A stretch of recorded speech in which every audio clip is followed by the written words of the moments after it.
Hey everyone!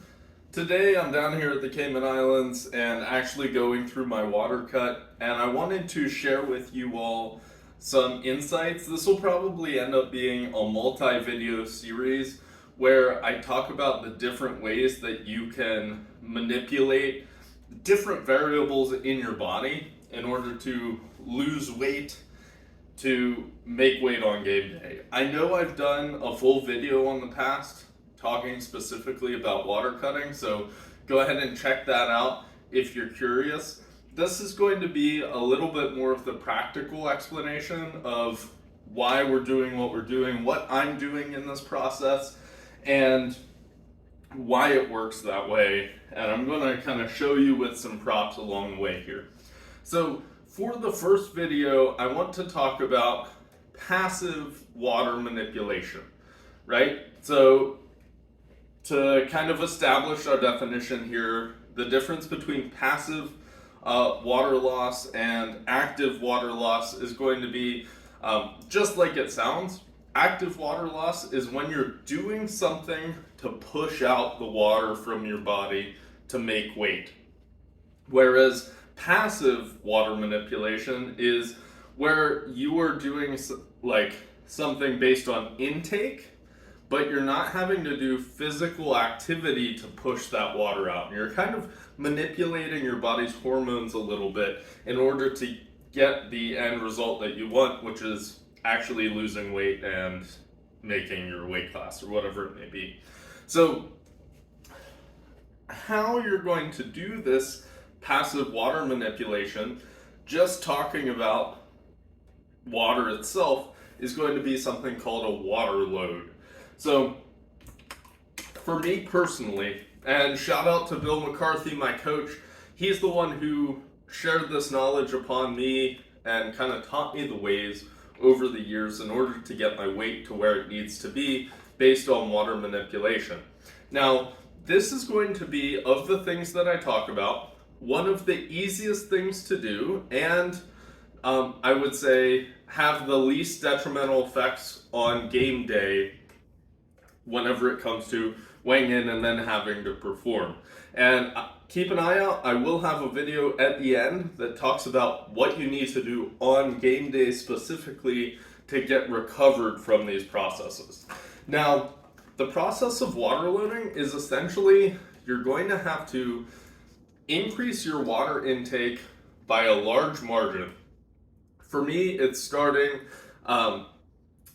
it would be 5 days out, right? So for this meet, right, on Sunday, I drank 10 liters of water, which is 20 of these water bottles, almost an entire pack. And then Monday was the same thing, 10 liters. Tuesday, which was yesterday, was 8 liters. Today's going to be 6. And then tomorrow is going to be 4, leading into the competition. Now, what that does is by consuming a way larger amount of water than your body's used to on a given day, right? Let's think about this practically for a moment. What happens when you drink a lot of water? Well, you have to pee all the time and the reason for this is there's a hormone, and I'm not going to get into the biology behind it, but it essentially activates in your body that says, hey, a lot of water is coming in, we better expel a lot of water. It's expecting that loop, right? Getting rid of water, new water is coming in. Because if you're just putting water in and you're not expelling all of that, then you're going to be a bloated mess and things could start to go wrong physiologically. So now, those first couple of days, that's what's known as the water load, gets that hormone flowing through your body where you're just peeing all the time, right? It's miserable, right? Whenever I'm teaching and going through this process, it is always so difficult. And by the end of class, I'm jumping up and down and having to go. And as soon as the bell rings, I'm like, get out of here, everybody. I have to run out the door to make it between class because of exactly what I'm trying to do, get my body to flush out that water.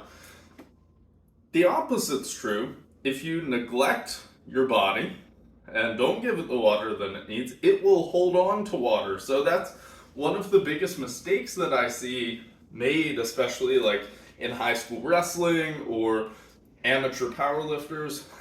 I say amateur like we're not all amateur. We are. By amateur, I just mean newer powerlifters who are getting into it. And they will just cut off water without doing a load. And what happens is your body stops flushing out the water. And instead, it's like, hey, it's like a camel, kind of, right? It doesn't know when the next water is coming in. So it signals for your body to hold on to all of that inside your muscle cells and not get rid of it, which can make this process a whole lot more difficult, right? So we have the load in the first couple of days. That transition day, which for me was Tuesday, where it's 8 liters, starting to taper it off. It's keeping that hormone flowing through my body, so I keep having to go to the bathroom and pee it out. Then you're slowly tapering this off. The thing is, you want to trick your body and keep your body in that flush water out mode, right? While slowly tapering the water. So eventually you get to the point, and this will usually be the day before competition, where you're flushing out more water than you're even taking in. So a great example. So I weighed myself on Monday. This was after a day of loading that water. So if you think about it, I drank 10 liters of water on Sunday. That's 10 kilograms of water. I was weighing, I think my last weigh-in before I started this was around 124.5. That would have been Saturday. I did the load on Sunday, drank 10 kilos of water, weighed myself on Monday morning, and I was 124.7, which means 10 kilos of water came in, and my body flushed out 9.8 of those kilos out.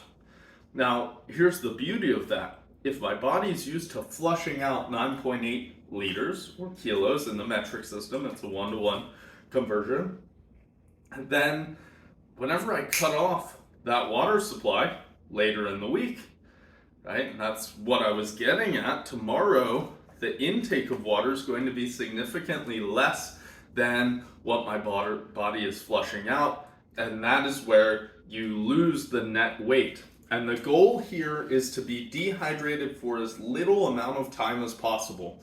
So depending on how close you are to your actual weight, you can keep sipping on and drinking water all the way probably up until 12-ish hours before competition time or weigh-ins, if you are in the right range. Now, I've been as high as like 9 to 10 kilos above my weight class during the week of competition before, and that leads to no water for the entire last day, just because you're doing everything you can to flush it out. But that's why this is going to be step 1 that I'm sharing with you all. A water load can do a whole lot of good whenever it comes to losing weight for a competition with minimal side effects. Now, I'm going to go through a couple other things in later episodes that are a little bit more difficult and harder on the body, but they're strings you can pull. But overall, this is going to be the first thing that I would adjust leading up to competition. And essentially, you're going to cut that water the day out. Just to finish my thought, your body will continue flushing things out, but you're not putting it in. So you drop that weight like that. You're dehydrated for as little amount of time as possible.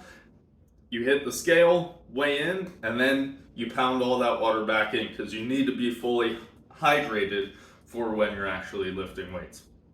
So that'll do it for part 1 when we're talking about water loading. Stay tuned for the next couple parts. I'm going to go over sodium loading. We'll talk about food weight manipulation and active water manipulation, losing weight via sauning and movement, sweating, all that good stuff. Spitting is another good topic. So I'll include all of these in this series. Keep an eye out for that. drop a comment down below. Have you ever had to do a water load yourself? To what extent were you successful? Do you feel like there's ways that you went wrong? Was it the same or different than what I just said? So I'm curious, leave it down in the comments below. As always, like and subscribe if you haven't. Thank you all, and until next time, happy lifting.